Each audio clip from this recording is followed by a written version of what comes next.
Well, no cold open this week because why the fuck will we be wasting our time talking about a fly with Skylar singing lullabies? We are not doing that shit. Welcome back to No More Half Measures, a Breaking Bad podcast. I'm your host, Rich, joined by the world class Maurice Hunt III and the legend Spike Lou. Fellas, how you feeling today? What it do though? Casino in the mix, feeling pretty fly today. Hey, I fuck with it, man. Mo got the corny dad jokes. My nigga Lou still's talking like we in 2003. I fuck with What all up, of dude? it. Right, You know what yeah. I'm saying? We back, man. We're back to talk about a new episode of Breaking Bad. Um, it's fly. You know, we'll get into it. You know, it's gonna be a different episode. We've been teasing it the whole time. But before we do appreciate y'all tuning in each and every week. Thank you for committing to us, staying with us, joining these conversations, sharing your thoughts and your comments. You can reach us on Instagram, NMHM underscore Breaking Bad Pod. Once again, that's NMHM underscore Breaking Bad Pod. And your email address is no more half measures pod at gmail.com. Loading up the emails. We got some messages. We're going to start with a DM from Brian. All right. What's going on, brothers? I'm actually going back on my word. I will be doing a rewatch of Breaking Bad because low key, I always wanted to know how it relates to Better Call Saul. I've been hearing about it from you guys since book one of Another Week in the Book. Plus, you did a job of talking it up. I've heard spoilers, but I can't remember them all anyway, so it's all good. LOL. Glad to hear that you'll be doing a Game of Thrones podcast. Keep up the good work, bros. That is from Brian. Brian, we appreciate you, man. Shout out to Brian, man. We appreciate that. Shout out to Brian, man. I man. think he supports like majority of our platforms. He Actually, was name dropping, man. Name dropped Another Week in the Books. And it sounds like he's been listening for a while, probably since book one. yeah, he has. He hit me up about that, and he also be over there at Childish Grown Ups as well. So he be writing in, giving us some of those moments. So it's been really dope, man. Love that, man. Hey, Brian, man, come holla. We got y'all in the Culture Garden too. Yes, sir. Yeah, on deck. Holla at on deck if you Hey, don't already, man. facts. Everything. Just join the whole family, man. We appreciate you though. Thanks for taking the time out Facts. to reach out to us for real. We got a YouTube comment from our last episode. Black Johnny 9570. I'm sorry, but Spike be saying the dumbest shit, talking about Juan Carlos ain't black. Oh, John Carlo, okay. Come on, man. He don't think objectively just like an old head. Damn. Like Johnny came at your head. Hey, So Johnny, you got anything to say? He not black though. So what the fuck we talking about? He is black. Dude, wrong. He not black. He is black, bro. He's half black. He don't think objectively all just right. like an old head. That's hilarious. That is Okay. hilarious. Yeah, they got to be rooted from another podcast he listened to. Yeah, you must have got him hot, man. It must be Yeah. the Thanks for listening. the Memphis or the Nashville, whatever. He probably from Memphis. He probably from He Memphis. probably from- Thanks, Johnny. We appreciate it. Thanks, Johnny. Spike said, hey, never mind. Let me stop, man. Let me stop. Hey, that's all we got on this episode. We might as well. I say Spike was telling me earlier he didn't think I had Wi-Fi in Memphis. He didn't think I was getting new. Goodness gracious. No, Nah, I fuck with Memphis, man. Shout out to Memphis. That's Spike Lou. Hey, listen. If you see me standing next to Lou, man, I ain't say it.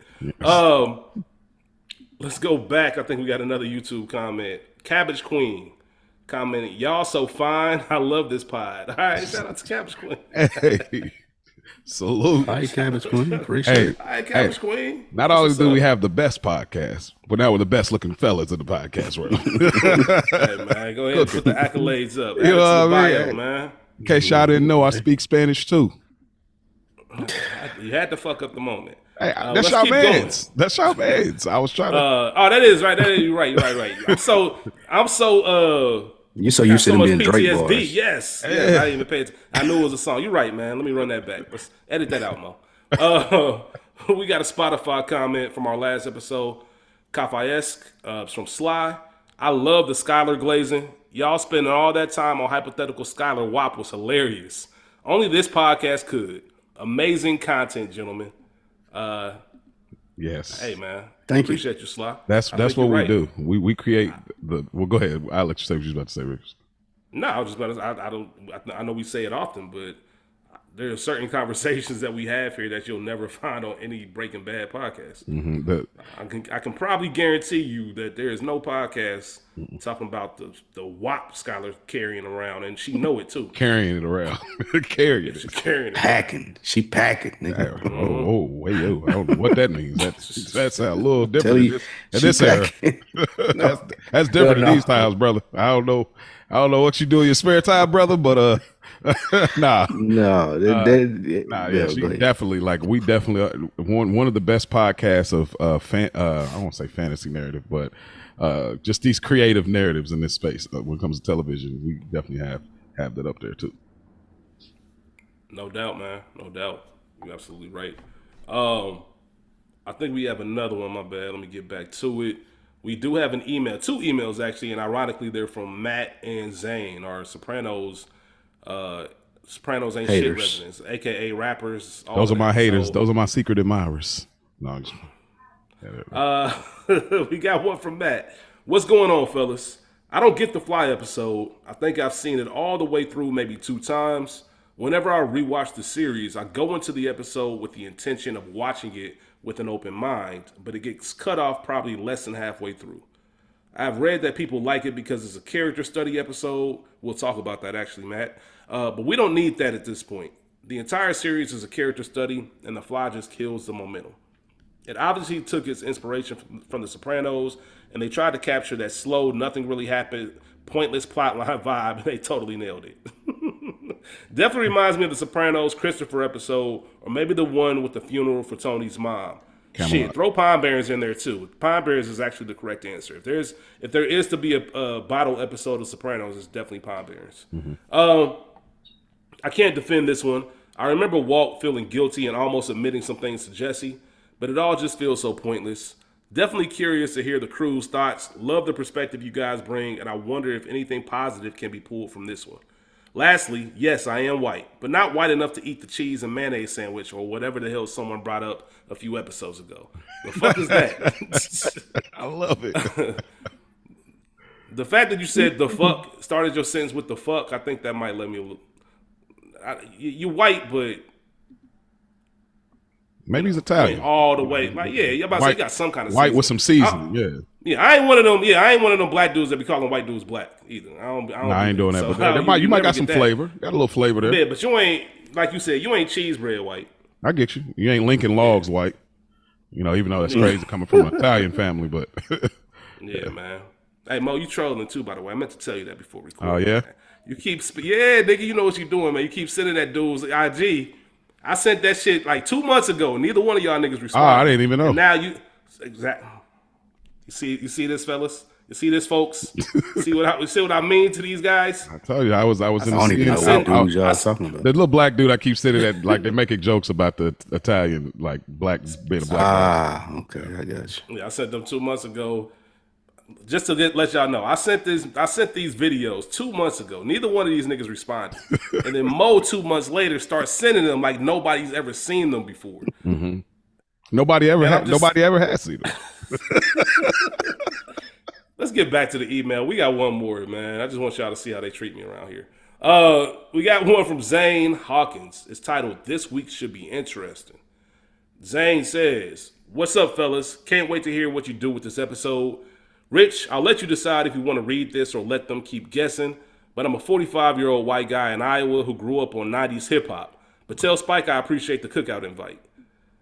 Back when we went to record shops and bought CDs based off the album art because no one knew anyone out here. That said, I was a freshman in high school when All Eyes on Me was released, and that was a hell of a time to be alive.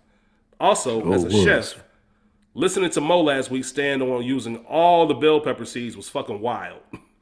As far as the episode, thank you. Yeah, man. And he's a chef, so I think he's entitled to tell us. I was like, I ain't never seen nobody do that. Never. That was the first time. But Mo, yeah, that's the Mochaccino cookbook coming soon. That's special. That shit. Weed plate. As far as the episode goes, I never looked at Ted stopping by the house the way you guys did, but you're absolutely right, and I was dying listening to it last week. Ted is down bad and as fuck, and it's hilarious. He never got the lazy left from Skylar. She gave him the 2-hand peppermill treatment. Boy. Mayo. Hey, man, Skylar. Boy. If you know, man. Skylar, how you putting in work? She changing niggas' lives, She man. cut his water off. That's what happened, boy. Cut the water off on him. Listen, Skylar the type that you tell yourself, I ain't, man, this is the last time I ain't fucking with her no more for whatever reason. And as soon as y'all get into it, you like, hell nah, I ain't never letting this go. Boy. For real. No, and she do you dirty. She don't return your texts or nothing like that. It's like she just it's that one where you're looking at them a certain way, and then after the action happens, you'll never look at them the same way. When you're like in work settings, in any setting, you're like, dang, you really like Spike said, you really holding for real. Like, and you just acting all civilized like you ain't holding. Oh shit. Yeah, that's good. I hope y'all got some life experiences out there. I hope y'all know what you're talking about, man. I hope everybody's thinking of that one person right now. We talking about Skylar. They Skylar. They thinking about Skylar. They own Skylar. Just like, damn, man, that motherfucker. I remember my version of Skylar. Like, shit. Yeah, that's what they thinking out there right now. Double texting. Yeah, exactly, man. Back to the email. I disagree with the Jesse take though, and feel like Jesse starting the deal made sense with his character based on where it started and where he's at now. It's not about the money. The money doesn't matter to Jesse. He has no control over anything in his life right now. He also doesn't have any people, especially people he's above in his eyes. That's why he's dealing. He also doesn't know how to get P and Badger back without dealing because that's their entire friendship. It happened before when he tried to just hang out and they were going to split until he broke out the meth. I know this episode sucks, but I'll watch it before Peekaboo because fuck that episode. Hope you guys have a great week as always. Excuse me. Hope you guys have a great week, and as always, thank you for the content. Zane. We appreciate you, Zane, man. Appreciate you, Zane. Thank you for listening. Zane and Matt. And shout out to our white brothers, man. Shout out. Yeah, they parts of the family. Yeah, shout out to y'all, man, for real. Yeah. Absolutely, man. And unfortunately, we are recording a date earlier than usual, so we do not have one from the one who writes. We'll make sure we get that in for the next episode. So we'll probably get a 2 for 1. Maybe. I don't know. We'll see. With that being said, there will be spoilers and explicit content. Today's episode is Season 3, Episode 10, titled Fly. Premiered May 23rd, 2010, directed by Ryan Johnson. He holds the distinction of directing the lowest rated episode in the series and the highest rated episode in the series. He directed Ozymandias. Written by Sam Catlin and Mariah Wally Beckett, and is currently streaming on Netflix. Spike Lee, God bless you, brother, because you made a synopsis for this episode. Let's hear what you got. Well, guys, this episode was action-packed as it contained Walter, Jesse, and a fly. This is Season 3, Episode 10, entitled The Fly. Bruh. Real quick, before we get started. Hey, listen. I would be like, said what needed to be said. That's the. I was watching Get Shorty earlier this week. Hey man, I say no more than I need to. Sometimes not even that. So, before we get started, did y'all ever think about how the fly got in there, or what's drawing the fly in there? Let me say it like that. Did that ever cross y'all mind? No. It just seemed like, I mean, it just always feel like if the door is open, there's always a possibility, like in and out. Nah, I'm saying in particular in that lab that's way underground. After you watch Better Call Saul, I'm just thinking like, oh, there's bodies in there. Oh, I see. You know what I mean? I never there's thought bodies about in that. lab. Yeah, and I wonder like if that had something to do, if maybe they played onto that. I don't know. I like that actually. I like that. Actually makes it elevated a little bit more. I like that. Yeah, because we know the construction based off Better Call Saul. So when you think about how low or how deep that actual lab is, the idea of a fly coming through upstairs and flying all the way down seems a little bit far-fetched. Mm-hmm. So I wonder if there's some kind of like it's already contaminated down there, even though the whole thing is about decontaminating. Mm-hmm. Because little do you know, there's 2 bodies underneath there. So, you know, I like leave that. it at that. I think that's a great. We won't say who it is just in case anybody want to watch Better Call Saul. Yeah. But the reason why we're switching things up this week is because the Fly, should I say, it's called Fly, is a bottle episode. So for y'all who don't know what a bottle episode is, it's when TV shows are either over budget on their season and they have to save money by keeping things to one particular set, a very limited cast. So it might be 1, 2 of the cast members, like we see this episode. And they try to kind of catch back up with their budget and recoup what they can by writing an episode literally that really doesn't cost a ton of money. That is what a bottle episode is. And before we actually talk about this, and FYI, the reason this season was over budget because they spent a lot of money on that superlab set, like a lot more than they expected. So they were behind schedule and they were over budget. So that's where Fly came from. I know it was mentioned.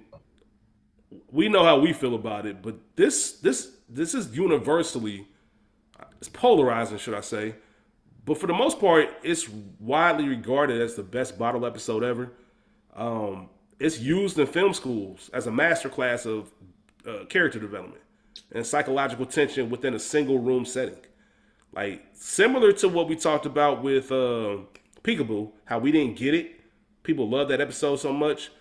I get what they're saying. The nerd in me liked some of the writing and some of the things they did, but overall, it just doesn't do anything for me. So I don't know about being a masterclass or even being the best bottle episode. What do y'all think when you hear that this shit is that wide regarded from a public aspect? There's a lot of people who don't like it. Don't get me wrong. Like I said, it's the lowest rated Breaking Bad episode in the entire series. It's actually tied for season 4, episode 3. But I think that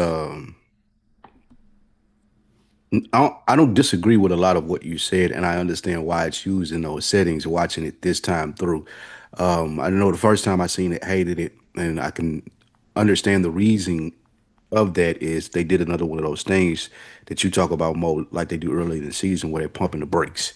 They'll do this thing. Yeah, okay, yeah, I get you, Rich. It is a bottle episode, but they've been doing this throughout these 3 seasons where they smashing the gas and then they just an abrupt like halt. So I remember that being the reason why I didn't like this episode the first time through watching this because you're waiting on something to happen and it never happens. You're like, bro, what? And then the second time you're thinking, okay, sort of like when the person that emailed in said, all right, now I'm gonna look at it and I'm gonna try to figure out these deep meanings. Is he talking about this when he says this, or did he mean this when he said that? And it ain't that either. It ain't that deep either. yeah, But when you look at it from the standpoint of you have 2 amazing actors in one room the whole time, I appreciate it this time more so than I have before, because now I watched like this wasn't the thing back then, but I watch dialogue heavy shows like that now. Like you watch Succession, you look at Game of Thrones, you look at these different things, and they have scenes like this. Maybe not in a whole episode, but Succession will have a whole episode based off conversations. This is way more palatable now that I've watched a lot more TV than I had back then. I didn't hate this episode when I walked away from it watching it. So when you're saying about them teaching it in film school and the character study stuff, it makes sense. Also, one important factor that defines a bottle episode as well, it's not supposed to move the plot forward.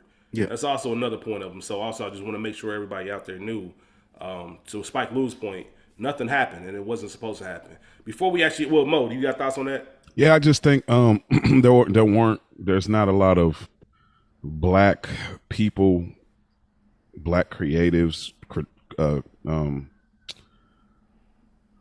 what's the word? Not critique, critics. A lot of black critics, but I feel like weren't involved in the conversation around it. Similar to Peekaboo, because it's just like y'all knock it off. Like and shout out to them. Like y'all know what we said on Pine Barrens. Like I'm not a fan of Pine Barrens like most of the Soprano fans or surface level fans. We talked about that when we did the episode, but I do think it is a better bottle episode just because the characters are more interesting.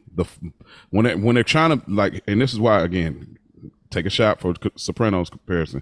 When they're trying to do the things in Breaking Bad that's been done over there at Sopranos, like when they're trying to be funny, it's not fun. It don't land here. Like in Pine Barrens, it lands. When Christopher's looking at Paulie and his hair is all messed up and he was about to had the gun on him, like when it was cold out, that's funny. Or Paulie getting mad and talk about you, like I forgot what he said to the Russian, but he said you probably eat food out your feet, your paws, or like call him some animal or something like that. All of that, like there's some funny moments in there. And then of course you get the side story of Tony getting the steak thrown at his head, like Peyton Manning. You know what I'm saying? So there's a little bit more funny when they go funny. There's a little bit more, and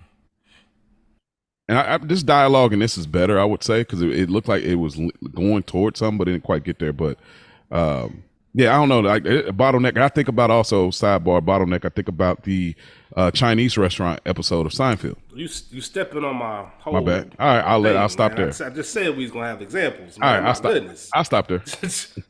I didn't know. We ain't shared notes before. I didn't know.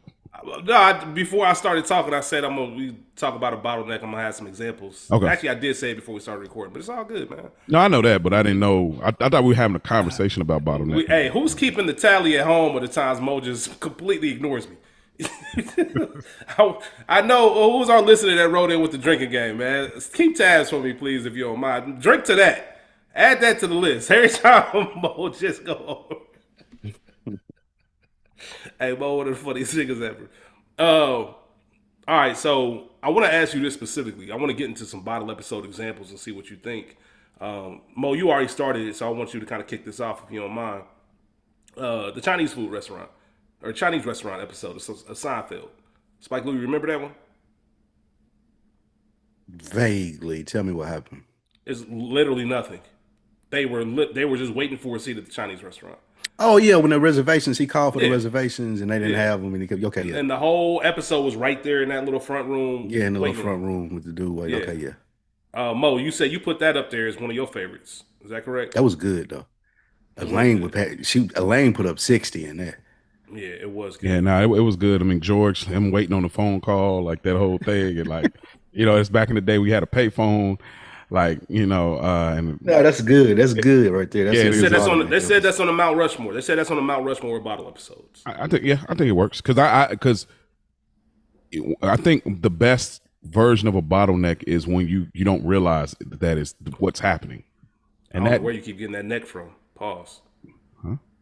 It's a bottle episode. Oh, my bad. I keep saying bottleneck. My bad. Sorry, you're right. That's crazy. Oh no, you got that neck for us. Goodness.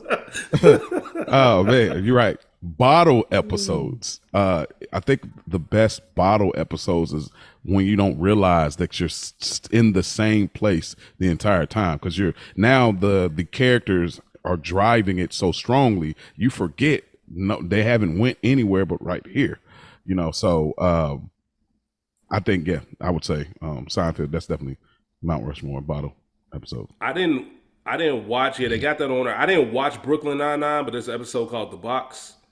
I don't know, did either one of y'all watch Brooklyn Nine-Nine? I've seen it before, but I didn't watch it. Yeah, apparently there's an episode called The Box that's it's actually inspired by an episode of Homicide: Life on the Streets. With the same actor who was in both shows. Dude played in there, yeah. Yeah, about to say he played in both shows, man. R.I.P. But that's on the Mount Rushmore apparently for this. I feel like every episode of Atlanta is low key a bottle episode. I think the big one they say is Teddy Perkins. Yeah, I would say definitely a bottleneck episode. But Atlanta's just not a flow. It's not really a show that flows. They got a lot of bottle episodes in between there. I've really never seen an episode of Friends. I know the characters, but I've never seen an episode. The one where no one's ready. There's actually, if anybody's seen the Jay-Z Moonlight video, when he had the black actors be the Friends characters, that's actually based off of that episode. When he had Gerard Carmichael, Issa Rae, Lil what Rel, happened to him, boy? Tiffany Haddish. Gerard Carmichael. Goodness gracious. Yeah, Spike Lee was thinking the same thing. We ain't even gonna go there. Pine Barrens, as we mentioned. I gotta ask you this one specifically, Spike Lee, because you're the only one of us who's seen this show. Number 2 on the list. Some people got it as number 1. Is an episode from Mad Men called The Suitcase. Does it have a synopsis? Yeah, the episode synopsis is I know it was in season 4, if I'm not mistaken, season 3 or 4. And the plots. Don deliberately delays returning an important phone call from California because he knows it's bad news about Anna. Instead, he keeps himself occupied by forcing Peggy to miss her birthday dinner to pull an all-nighter with him for a client. Yeah, they said that's got a 9 That's got a 9.7 on IMDb. It's similar to The Fly. Like I get why they say that. I didn't enjoy it because We've talked about Mad Men, but yeah, it's similar to The Fly. Actually, it's two of the best characters on the show sitting in a room doing it's a character study. So yeah, I could definitely see why that's rated that high. They not as good. Well, Don Draper, Don Draper in the same category as Bryan Cranston, to y'all. As far What's as his name in real John life? Hamm, as John far as Hamm. acting, John Hamm and Bryan Cranston, are they on the same same level level? acting, Yeah, I think Brian got him. Bryan John Cranston Hamm's got him. good. I don't know enough of Okay, John John Hamm's Hamm's good work to verify my opinion on that. because he gotcha. never. The reason I Okay, say it, I've seen a lot of stuff Brian Cranston's in where he absolutely is just you can't take your keep eyes off bodies of in. him. Yeah, But then you think about movies like The Town, which John Hammond is like. I'm not John leaving Hamm The did the Town same talking thing. about You know what John. I'm saying? Yeah, I'm Well, not. But I'm not leaving there. I'm not true, leaving The true, true, Town true, thinking true, about true. John Hamm. I'm not leaving the morning show. If y'all watch that on Apple Plus or Apple TV, I'm not leaving that thinking about him on the episodes he's on. Like he just now he probably doing that on Okay, My Friends and Neighbors. He has his moments. I just don't know if he has them as much as Bryan Cranston. I Like even when think. Bryan Cranston was on Seinfeld, that nigga was That's funny. Like that exactly what I was gonna episode, say. Can he do funny? Can he do Oh funny? yeah, yeah. John Malcolm in the Hamm can he do middle. do funny. funny. Malcolm in the He middle. do John funny. Hamm can do funny. John Hamm can do funny. Y'all are right though. He's just not as good as Bryan Cranston. But my point to that was going to be, you have an elite actor in John Hamm, which he was in Mad Men is when he's at his best. Yeah. Like Yeah. that character, like he personifies that. So him sitting in a room talking to his secretary, who's just as good of an actor. She played in Handmaiden Tale, the lead girl from Handmaiden Tale, the white girl that looked kind of funny, and she was good. Y'all know what I'm You talking gotta about. know. Because You can't gotta forget know who that he's. detail. Yeah, Kate Moss, man. You gotta know who she Y'all know is to understand why that was funny. Because she was just in what's the shit with Kerry Washington on Apple? The three Yep, she women. was in that. She was in that. Yep. But yeah, I mean, she said it in Mad Men. She looked kind of funny, but it was just them two in a room going back and forth, and it was just as good as this. Was that Kate Moss? What is her name, man? My fault. Kate Moss might have caught it straight. Kate Moss, I thought that was the model. Now I gotta see. You might be right. Yeah, she got it straight. Elizabeth Moss. That's who you're talking about. Maybe. Yeah. I knew it was Moss. He said maybe. Who cares? He said the funny looking girl. Yeah, she ain't ugly, but she just funny Was looking. she the like the little new Very secretary distinct. on Mad Men? Yeah, she was the Ah, secretary. okay, I know who you're talking about then. Yeah. She got an interesting look for sure. Yes. She ain't ugly. She's just, Yeah, She's distinct. very Yeah, distinct. very distinct. Yeah. Yeah. All right. Any other thoughts on bottle episodes before we get into this episode? I just it don't bother me that much because I'm not that in love with the Breaking Bad, but it's just this thing of, I hate to make it a whole nother conversation, but it's just this thing of like white mediocrity that gets championed as this like super glorious, brilliant genius. I know it's a norm. It's been around forever. It still happens. It's going to keep happening. But sometimes it's annoying to me. Like when you see, and again, this is not a black or white conversation in the sense like, oh, what about, this black show that has a bottle episode? It's like these things is like, and again, we're putting in our 10,000 hours. So soon enough, we'll be verified critics in this space. You know what I'm saying? But I just think when they deem these things so high and then they're teaching courses and lessons, like the fact we had a teacher say that about our pod, but I felt comfortable in the sense of saying it because she understood what was going on. We watched this and we've seen this episode numerous of times. We understand what's going on. Rich has given us context and a backstory of, okay, the budget was low. We're going to do this. So we're getting that understanding. We're looking at, I'm with Spike. I didn't hate this episode as much as I thought I was going to, but again, y'all teaching courses at like, oh, look at like it just blows my mind. It just annoys me, like, to be honest. I think that speaks more to Bryan Cranston and Aaron Paul than it does this show, though, because while the most frustrating thing about this episode for me is just it didn't drive the plot. But as you mature in your television watching, like you said, Mo, and we start to get on podcasts and you talking about it, we understand what's happening. So we looking at it from a different lens as just a fan of the episode. If you're telling me that someone is teaching a class on the acting that Aaron Paul and Bryan Cranston did on this episode, I can 1,000,000% believe that. But why? But What did they do they that did was so they exceptional? did so what they did is they turned their characters all the way up and they stuck them in a room, in my opinion. So like you had this collision course that you were going to get at some point in this season with Walter and Jesse. So let's throw them in a room together and let's turn the quirkiness of Jesse all the way up and let's turn the wackiness of Walt all the way up and let's just have them continuously butt heads and put this show in a room for an hour. And they did, given bare bones. They went in there and I feel like they showed the best acting chops that they could have shown when somebody give you a script and be like, you're gonna be in this room for an hour and y'all gonna be talking about a fly. I, so no discredit to them. So that's why I would give them praise in this mode. But if you're speaking on it from, oh, I watch TV and I've seen Game of Thrones, Succession, The Wire, Sopranos, and you're trying to talk about it and give it praise in that sense as a TV show, I 100% agree with you there. So I put that more on Vince than I do like the actors in the room. Did their fucking jobs. They did their job. They always show up. I just think they've done this even better. Like it ain't on the list, but I would say that desert episode that we've already covered, where they were out in the desert and he gets the news that Walt got cancer and they're stuck in the desert.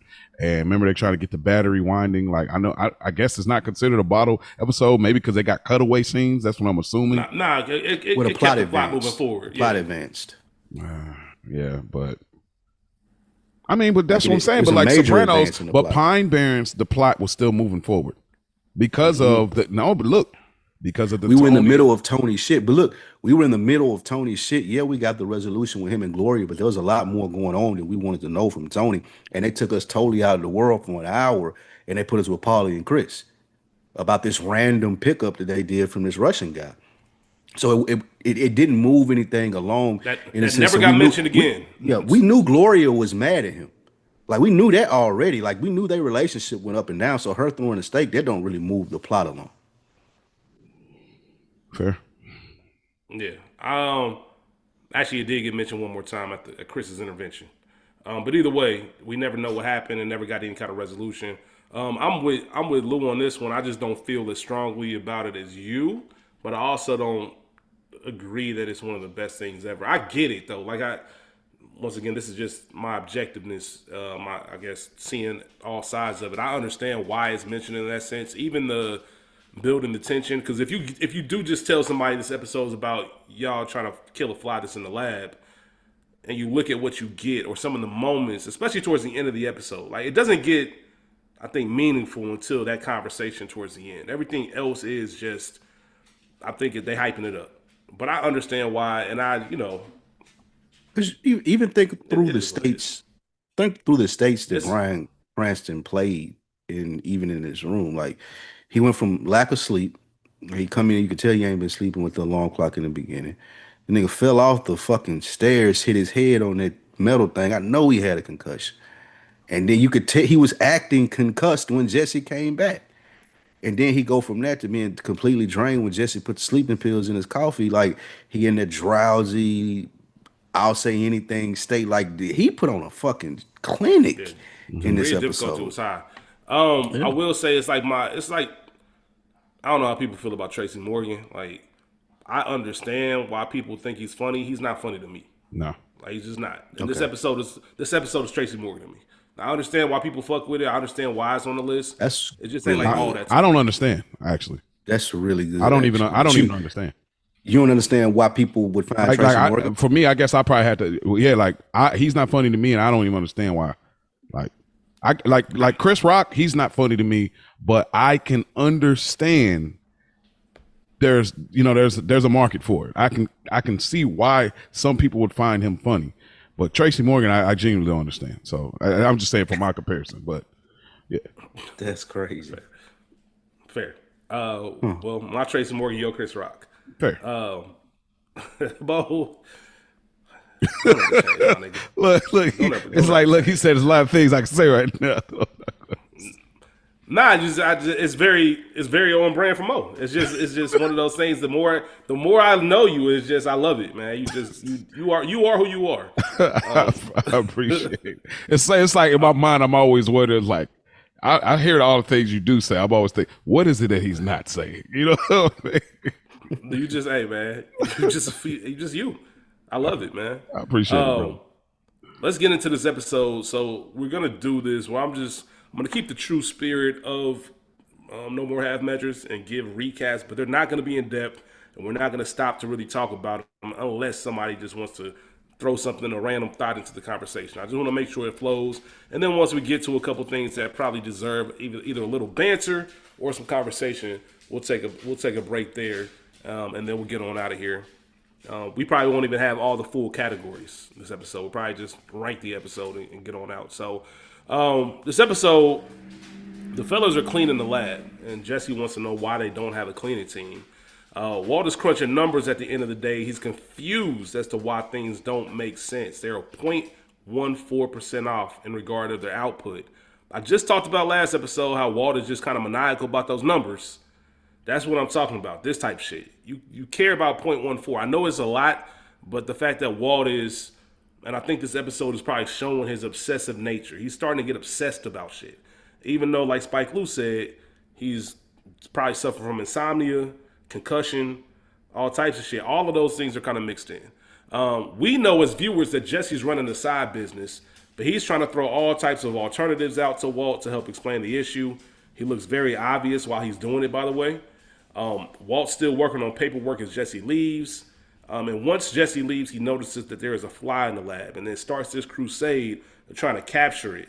Little does he know, or excuse me, Walt goes to the heights, like no pun intended. He goes to the heights to try to get this fly. It ends up busting his head, which is where the concussion came from. He's too smart to be doing this dumb shit. That's one of the things I'm just thinking. Yep. So I think that leads into the whole obsession part of it. Like, you must be obsessed because you're not even using your brain right now. I do have one quick question. We cut away to a scene when Jesse comes back in the morning and he's in the car and he sees Jane's cigarette butt. And when is the last time that nigga cleaned out his car? Like, the fact that cigarette butt is still in the whip is kind of crazy to me. I don't know if anybody else thought that. How much time do we think has passed? Enough for him to put out the cigarette butt. I don't know. That's a good question. That's really what I was at home struggling with, trying to figure out how much time has really passed since then. I'm assuming not much, or at least a reasonable amount. But if it's been a month, yeah, because because Walt brings it up, like it feels obviously fresh and recent, but it feels like some time has passed. I mean, decent enough time to where you don't have that cigarette butt still in your ashtray. This scene, maybe keeping it for sentimental value. Yeah, I mean, that's a whole nother conversation at that point. Yeah, but, can you see Jesse doing that? Yeah, 100%. 100%. It's on brand for him. And he ain't the type of nigga that's gonna clean out his car anyway. No. So Jesse Jesse got 7-Eleven cups, hot dog, plastic. Like, he's just a regular dirty ass white boy. Like McDonald's fries in between we all know fries like in between the seat. It's a nugget. It might be a whole nugget in between the seats. Yeah, he's that white dude. We saw his fridge. Yeah, season 1. Yeah, bro. He that white smell dude like that go to cigarettes school, and mold in his car. and it's like this nigga got a car, and you be like, oh shit, you got a car, bro? Let me get a ride. And then you realize it's like, okay, you got a car, but it ain't a flex because look at the inside of your car. Like that's him. I had a friend like that was like like a white dude. You got kick over cups and shout out to one of my best friends. They literally got to make room for you in the car. Yeah, like my boy Big Aaron was like that, but we ain't care. Me and my cousins, dirty car and all, we going to hoop. You know what I'm saying? So shout out to Big Aaron, man. Yeah, man, that's a fact. Shout out to Big Aaron. Jesse comes in that next morning. Walt seems to be going crazy. He's got the pressure going on in the lab, tells Jesse there's been a contamination, makes it sound serious, like Ebola or something.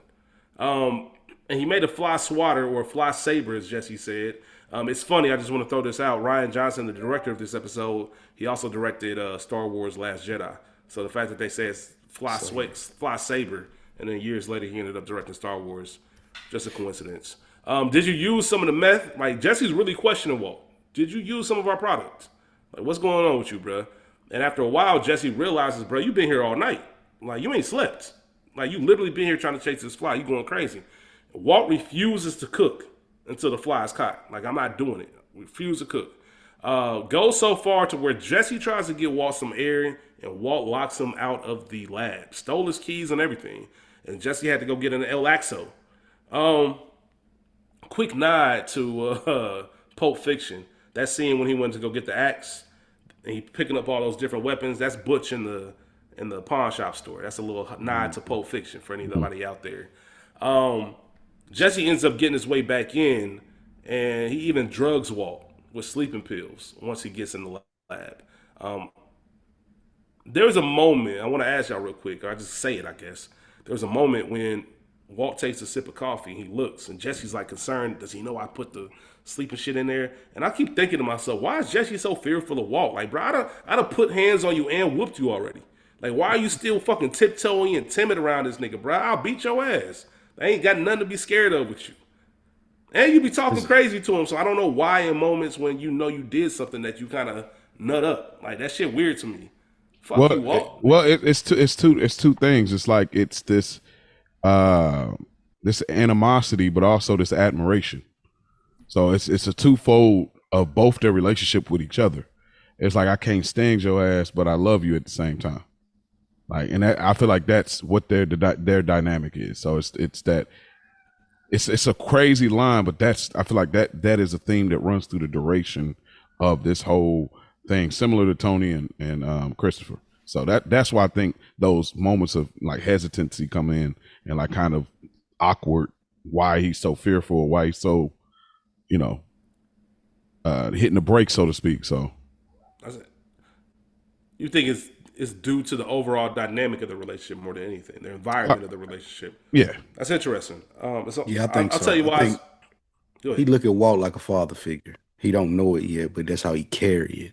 And you don't want to disappoint your dad, so him getting caught doing stuff like he still tries to avoid that. But yeah, that's the dynamic of the relationship is primarily the reason for that. And also that's very.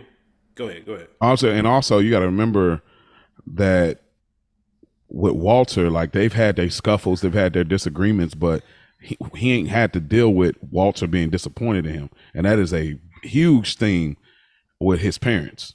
You know what I'm saying? So it's like certain things I feel like he's looking at like, if I get caught, he might be disappointed. You know what I mean? Like, and I look like a fuck up, so to speak. Like he does with his little brother and his mom and dad. So I think that's a part of it too. So he's okay with certain elements and some things he ain't. So that makes complete sense.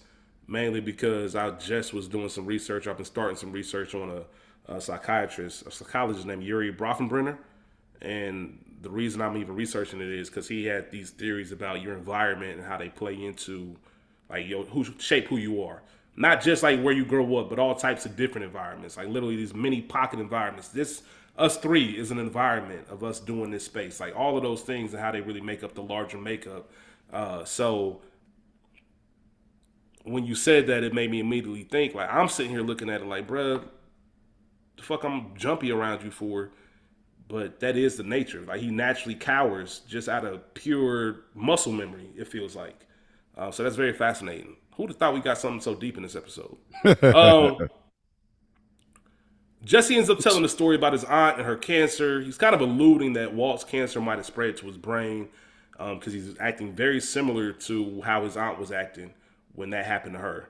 And maybe he needs some meds. And he says, nah, man, I'm still in remission. Matter of fact, there's no end in sight. And this is what leads to the most interesting moment or segment of the episode to me. Walt, as Lou mentioned earlier, incredible acting by Bryan Cranston because he's dealing with the insomnia, he's dealing with the concussion, and he's really playing it as a man who's still there but not all the way there. Like, you can tell something wrong. And I think Aaron Paul did a good job of kind of being that concerned, like, you okay? Like, you good? Like, recognizing it right away, and that goes to Bryan Cranston's acting. But Walt talks about missing the perfect moment for death, which I think in general is just an interesting conversation, right? Just the fact that you even think of it like that. And it goes to show how selfish Walt is, in my opinion. Because here you are,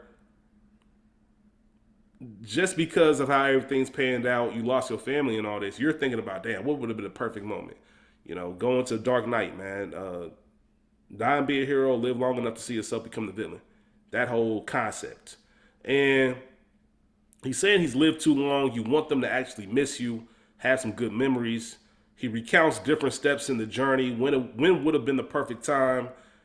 He needed to have enough money to see his daughter, but also die so they could miss him.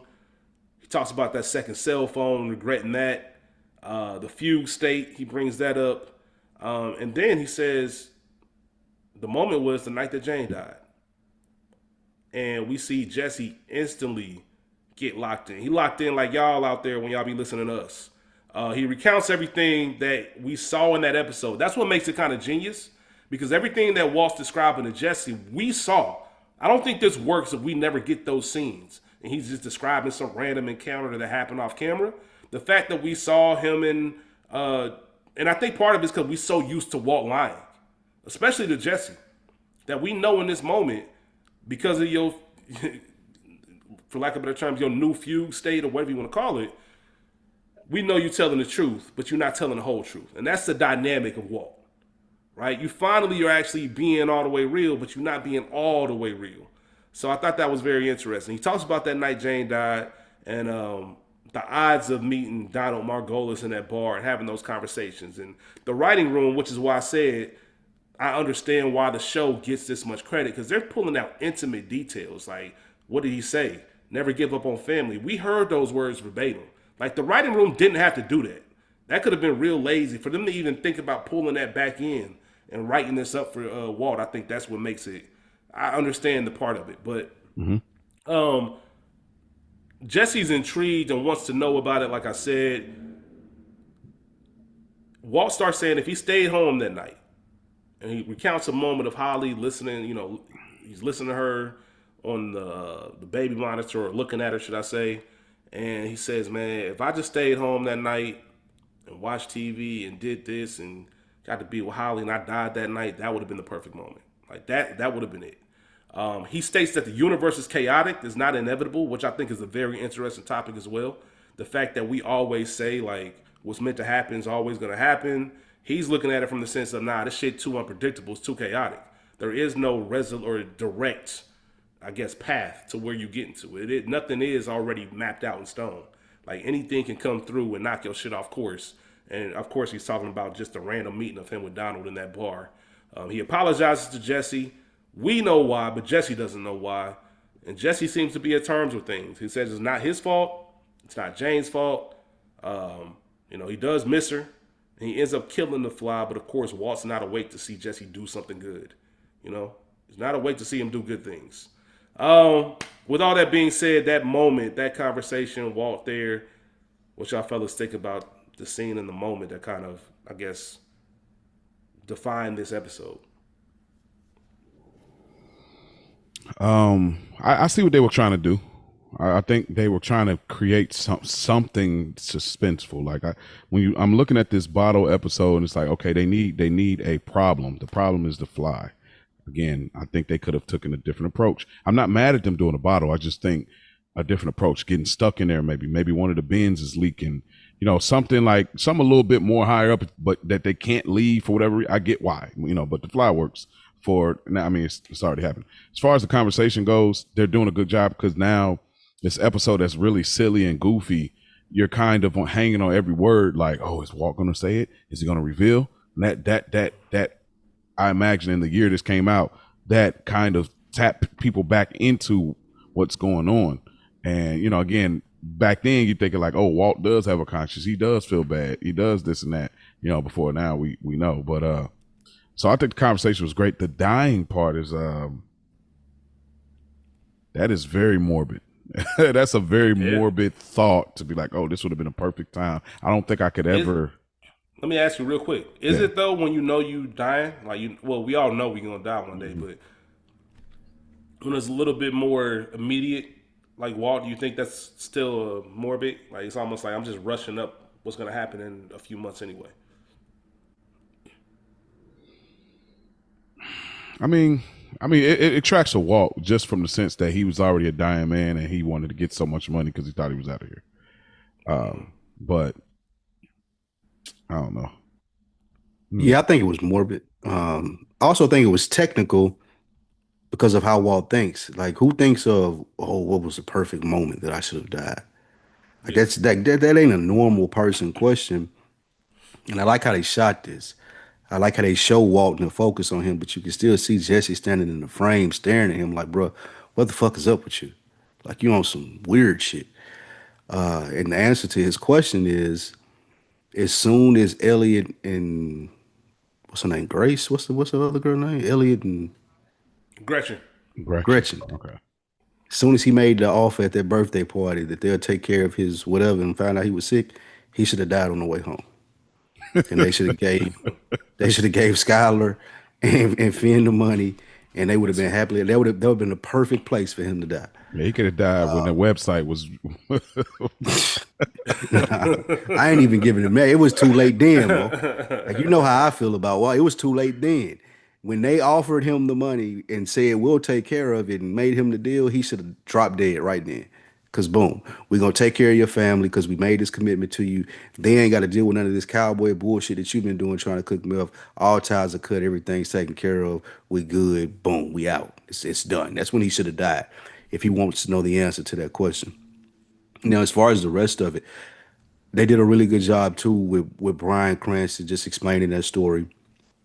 And me personally, I feel like this adds to my theory of Walt always been a piece of shit because he knew what he was. This is some Tony Soprano type shit. He knew what he was doing. You know the conversation that you're having with this man, you're leaving him on edge, and then when you can, not necessarily saying that he could tell the okay, he can't tell the whole truth right there. But he walked him down the line like, I'm going to tell you the truth. Being very manipulative of the situation, trying to gather some sympathies from Jesse when really, nigga, you are the villain in the fucking situation. Don't try to gather sympathy from people when you the villain. And he going through this whole thing. Well, I mean, her dad and how random and crazy would this be? Oh, I forgot to mention that I let her die in front of me. Yeah, I mean, sorry. And that negates everything in your story. So that's where the manipulation stands from. And I think I've seen that from Walt from the first episode. And it continues to play out throughout the series. And they did it right here with this. It was really good. And again, I keep saying I enjoyed this episode more than I ever remember enjoying it. Yeah, it was better. I guess it was better in the sense because we already knew it was bad, so we're not looking. Facts. So we're not looking for the bad. We're actually Yeah, looking we're for the looking for the good. good points. Yeah, And we have to talk. This is the first time I've ever watched it and had to talk about it. yeah, yep. You know what I'm saying? I've never done that before. So now that I'm watching it and having to talk about it, I'm listening to them have conversations, and I'm like, oh, that was pretty deep right there. That Yeah. was like that was a double entendre. Like you could go watching it and just trying to figure it out. That's boring because it really ain't okay. There are these things that come from it, but watching it and knowing that I'm coming to talk to YouTube brothers about it, and then people are going to listen to this and respond to that, that made it more. That made this episode a lot better for me. Yeah, absolutely. And it's ironic that, like I said, they gave the Pulp Fiction nod because, Quentin Tarantino, his films are, I think early on he was known and still known for dialogue. When that really wasn't going on a lot in films, like where you were shooting films, you're shooting scenes just basically off dialogue. If you think about the 80s and the type of movies that got off in the 80s and the early 90s, and you see a movie like Reservoir Dogs in 92, and you get scenes like the tipping scene, like Mr. Pink. I think it was Mr. Pink talking about he don't tip. You know what I mean? Like that's just something that you wouldn't have normally made a scene that people still talk about today. Like that was because the idea of just people talking and having regular shit to do. Like movies always felt like they had to do something else. Yep. Or TV had to felt like it had to do something. I had to be doing something, and you can see the nod to just trying to make something from a dialogue standpoint. So yeah, I understand it. Like I said before, the episode is what it is. I do want to make sure, like I said, Jesse killed that fly. Walt didn't see it, and then the next morning when they're leaving, Walt suddenly says, "Hey man, I know you taking shit, bro. Like, I know you are. I ain't saying you are, but I'm saying you are. Like, be cool, bro. Chill with that shit. It ain't worth it." And Jesse tells him, "Nah, man. I told you I don't know what you're talking about." That's how we end the episode, pretty much. Yeah, he said, "I can't protect you." And again, Jesse has no idea what he's up against because, Walt seen what Gus did without moving a finger. Like he was walking out in the midst of the other twin dying. Like, you know what I mean? Like he has no idea who he's dealing with. Name gave him the right to meet. And Jesse's always doing, and this is the epitome of their relationship. Jesse keeps saying the same thing over and over. No, you can't tell me what to do. We're 50-50 partners because that's what they talked about bringing them back.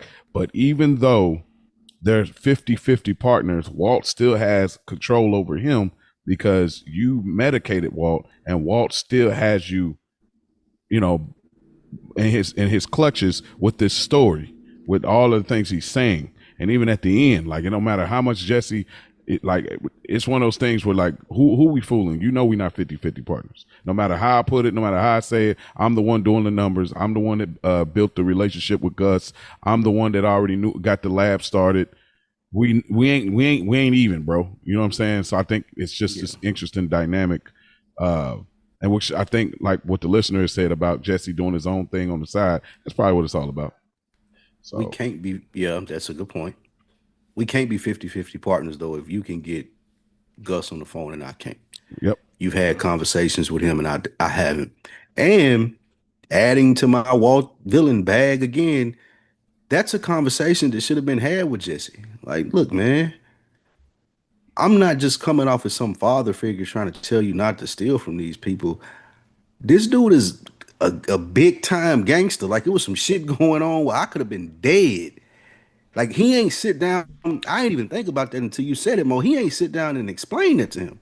Like, no, this ain't just, you think this is some rich dude who's investing in a meth program. No, this is a big time, like, cartel, the twins, like, this is a whole thing. Like, you're in danger. So, yeah. But instead, Walt tries to present it like, I'm holier than thou, and I'm telling you, you shouldn't do this. Give him the reasoning behind it. Don't just tell him that. That's why he rolled his eye at you and lied to you. Because that's what a kid would do to their father who think that they don't know shit.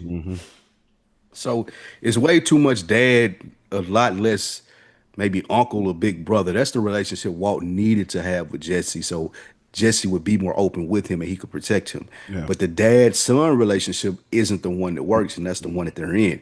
Yeah. Had it been an uncle, older cousin, big bro, like, then he would have been able to be like, look, bro, like, I know what you got going on. I'm telling you, these ain't the people you need to fuck with, bro. And I'm gonna just leave it at that. And then he would have had to think on it, and then boom. But being it is Walt trying to present himself like, oh man, I did the numbers, and I'm like, man, shut up, bro. You don't know what's going on. So that's real. That's real, man.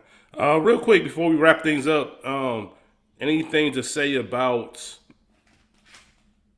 the blinking light that we started the episode with and we end the episode with? Like Walt seeing that blinking light. Nah. I don't have anything for it either. Anything for what? My bad. The red light that's blinking on the smoke detector. It started the episode where Walt woke up looking at it in the middle of the night. Now he's going to bed. He looks up at it. He kind of has this look on his face before the episode ends. I just took it like, yeah, this is the warning. Warning, nigga. Like, yeah, you're way too close to the edge. As a matter of fact, you're over the edge right now. You are the contamination to your family that you said that you're trying to protect. You're in the bed with the cartel. Like, you're doing business with a junkie as your partner, a reform junkie, and the cartel. And you think that you got everything under control because you walk, and you don't. Like, this shit is way out of control right now. You just got your brother-in-law shot and paralyzed, as far as you know, but you going on like business as usual. Yeah, I think that's what the red flashing light was resembling. Like, why he couldn't sleep. It's keeping him up. This thing is irking at me. It's pulling at me day and night. I just don't understand what it is because I'm living a lie. Yeah, And that's actually. when I went. No, go ahead. Just to close out, like I was saying a couple episodes ago, like, who keeping tabs on Walt? Okay. Why the fuck is he able to be at the fucking underground lab all night? Like, nobody is keeping tabs on him. That's a red flag. That's a blinking light. Like, somebody, like, you know how you got them homeboys where, like, they gotta have a girl, or they gotta have somebody with, like, nah, somebody need to call him and tell him to come home. Cause this nigga gonna be outside all night, and ain't nothing nobody can do about it. Like, Walt that dude. Like, this nigga stayed overnight at the lab trying to kill a fly. He needs Skylar to call him and be like, Ray, you did dinner on the table, bro. What's up? Yeah. That's good. That's good, Lou. That's Actually, real good, man. nah, you gonna step on him, Mo? No, I'm just adding to it what he said. I ain't. No, I was just gonna add to it. Also, like, Spike said it right towards the end and made me think about it. It's like that, you know, when you think about a red flashing light, what do you think about? You think about Recording. Recording. Oh. You think about a red light when something's being recorded. You see you use the red button, or you have the red light on, or the red beam on a camera recorder. It speaks to when he says, like, I'm sure the lab is bugged. We don't know what they're hearing. We don't know what they're seeing. It's this thing where, like you were saying, but it's like Walter is being watched even when he don't know he's being watched. And I think that red light speaks to that concept, that idea. So I think there's a possibility. Again, this is my first rewatch, so there's some stuff that's murky later down the road, but I think he's being watched more than he knows. I mean, obviously Gus has shown us how much he already knew with what Walt had going on before Walt knew. So I think it's definitely that. Imagine if you're Gus and you see this shit on tape. Like, imagine that, bro. You done left. You did whatever you had to do. He's still there. You see, he got the same shirt on, ain't left. You see him fall over the thing. Imagine if he was watching that shit. Let me ask y'all real quick. Never have a serious conversation with me. In the vein of that, are y'all surprised that he didn't say anything to Gus? Hey man, we got a contamination down here. You think he thought? Well, do you think he thought Gus would have thought it was the dumbest shit ever? Like, bro, cook that shit and get the fuck off my face. I think he's still scared of Gus based off the last interaction. So now he's trying. I think this is a manic episode of him trying to deal with the situation that he's in, and he's trying to suppress the danger and what he's thinking by dealing with this fly shit and making it more like putting it on a level DEFCON where I got to get this figured out now. But the real thing that you need to figure out is you in fucking bed with the cartel now. Like, you cooking dope for the cartel. Ain't no way out, bro. They're going to kill you when this ends. Like, he's had those thoughts. Too. Yeah, he's had those thoughts. So he knows that. And I think this episode, which is why I appreciate it more now, just looking at more TV and understanding more stuff about writing and us reviewing it. This is Walt responding to, I'm fucking terrified. And what I'm trying to do is focus my everything on something that's very solvable, very simple, but I'm going to make it a big deal so I ain't got to think about this other thing. I ain't got to go over here and understand that you just signed a contract with the devil for $1.5 million. So. Fair. That's a fair point, man. That's it. Not a full episode, but I think it's a lot more than what we probably thought we were going to get out of it. Hopefully y'all appreciate and y'all enjoy some of the insight that we gave into Fly, you know. With that being said, we're going to go ahead and skip over our main categories. I think, you know, obviously it's one location, so best scene will be one thing. And we spent the most time on our best conversation, our favorite conversation. So let's just get into the ranking. Is this a mid-pack, 96.2, or Blue Magic? You said you had a new ranking last week. You said, "Well, I go ahead a whole new ranking." Well, that was before I watched it, and I actually appreciated some of it. So I was like, you know what, I ain't gonna dog it. I think we all came away like I think whoever said it perfectly. We weren't even looking for the bad. We were trying to look for the good. So that changed our perspective of how we talked about it. Yeah, it's still at the bottom of the map. You know what I mean? Yeah, mid pack. Yeah, it's a mid pack. I don't know, guys. I moved. I give it 96.2, man. You are insane. Like, look at this guy giving out. It's got to be the last 96.2 on the list. What you mean? Bro, there's probably better episodes you call mid-pack. Okay, yeah. This is probably at the end of the 96.2 list, but just listen to these conversations, man. I think I hated it so much the first time I watched it. Maybe I just thought it was worse than it was, and it didn't happen to be as bad as I remember. It could be a high mid-pack. That's probably what it is. It could be a high mid-pack. Why gotta be a low? Why gotta be the low 96.2? I really feel like it should be a high mid. I think it's low 96.2 because of the acting, the performances. That's fair. Like, I'll give Vince Gilligan the mid-pack, and I get a director of mid-pack, but Bryan Cranston and Aaron Paul made this. Yeah, they put this shit on their back. Yeah. So they make it a 96.2 for me. I hate you giving it out like that. We've been more rules than the Catholic Church. Because I know there's an episode that was much better. He probably caught it a bit, but yeah, okay, fair enough. That's what the reviews are for, man. That's why people tune in, so we can talk about stuff like that. I'm not mad. I get it. Just similar to how I get people teaching in classes, I get why it's 96.2 because it did cross my mind briefly, but then I was like, nah, man.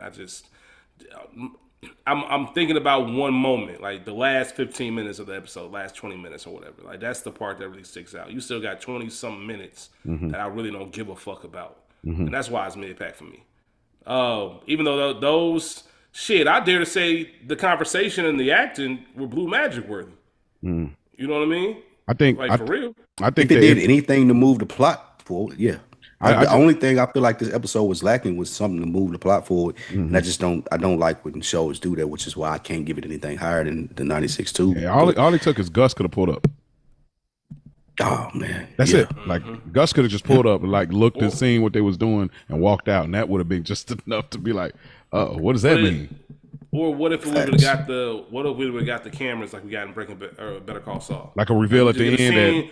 Like we just get a scene, at the end that Gus of is Gus in his watching office. the camera. Yeah. Gus is in his office at Los Pollos Hermanos, and Yes. he just see a tape of Walt busting his ass on the floor, like just That would got a 96.2 for me, like to find out like, oh, Jesse on the ladder and was- shit, like That would have been so good. like on some Dr. Claw, Inspector Gadget type stuff. Yeah, exact view. Exact view. That exact view right there. That would have been fire. Boy. Yeah. Yeah, man. No, we millennial babies know the Dr. Claw. You know what I'm saying? I knew exactly what you was talking about with the Exactly. little claw sitting right there, the cat on his lap. man. I thought you would That get was a my kick out of shit. that one. That was my shit right there. Well, fellas, if we had to talk about The Fly, if I had to sit down and talk about this episode, I'm glad I was able to sit down and talk about it with y'all. We appreciate y'all out there for listening. Please remember to write emails, subscribe, share, tell a friend. Instagram, NMHM_Breaking Bad Pod. Email address is no more half measures pod @gmail.com. Mo? Keep cooking.